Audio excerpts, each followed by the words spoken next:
Mis queridos amigos, muy buenos días y bienvenidos a este café espiritual. Bienvenidos a esta su casa donde compartimos la fe y nos tomamos un buen café. Me alegra mucho que nos podamos encontrar en este su programa del café espiritual. Un momento para gozar de la cercanía de Dios, también la compañía de la Iglesia en medio de nuestra historia personal y de nuestra historia de salvación.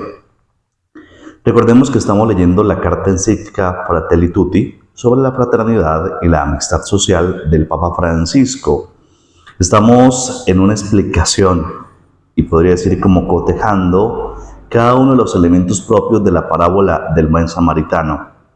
El Papa, en los numerales 72, 73, 74 y siguientes, nos coloca los personajes, cada uno de los personajes que aparecen en esta parábola.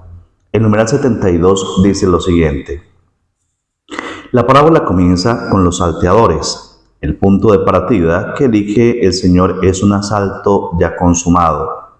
No hace que nos detengamos a lamentar el hecho.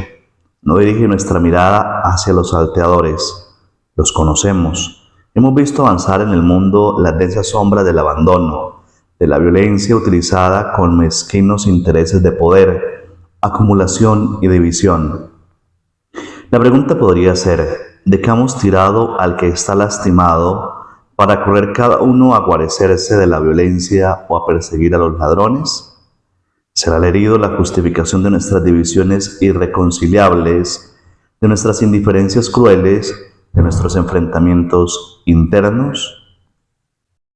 Este primer llamado de atención que hace el Papa coloca ante la responsabilidad de aquellos que saltan o asaltan la vida, los salteadores, como lo dice el mismo texto, y hace unas preguntas. ¿Será que los conocemos?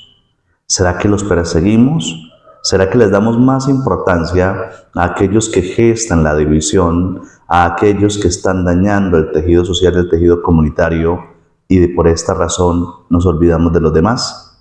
El Señor no dice, eran tales, venían de tal lado, iban para tal lado.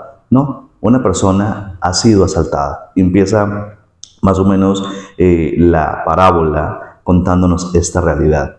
Alguien ha sido de alguna manera vulnerado y pues se supone que hay alguien que ha vulnerado esos derechos, pero no se detiene primero en dos cosas: en la confrontación de decir quién fue, por qué fue, explicar condiciones, si fueron un grupo, si fue una persona que estaba haciendo el mal. Eso no le interesa al Señor. Al Señor lo que le interesa es partir desde la historia a alguien que queda tirado en el camino por acción de los demás. Aquí nos corresponde a nosotros pensar, y yo creo que no echar las culpas, porque es fácil, vivimos en una historia donde le echamos la culpa a los demás. Y si no, vámonos al capítulo 3 del Génesis, cuando nos habla del pecado, ese pecado original, quién o por qué.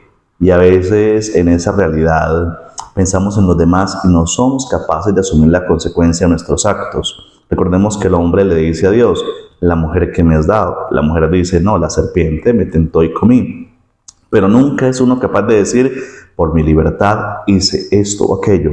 Aquí también cae como sobre nosotros el hecho de decir, hemos sido salteadores muchas veces de la dignidad, de la vida del otro, incluso hasta de la buena fama y el buen nombre. ¿Cuántas veces hay personas en nuestras comunidades que sin ser salteados viven el tormento del chisme, de la injuria, de la calumnia, y como que no le ponemos atención a esa realidad? Pues bien, mis queridos hermanos, continuemos esta reflexión de la carta encíclica Fratelli Tutti, creciendo como iglesia. Pienso que hacer el ejercicio de lectura es, ante todo, digerir el mensaje un poco más despacio, aterrizándolo entre todos. Tal vez a ustedes les queden también otras ideas que no me quedan a mí, pero ese es un ejercicio de lectura donde cada uno de nosotros aporta en el crecimiento personal, pero también en el crecimiento como iglesia. Me alegra mucho encontrarme con ustedes. Continuemos compartiendo la fe y tomándonos un buen café. Dios los bendiga.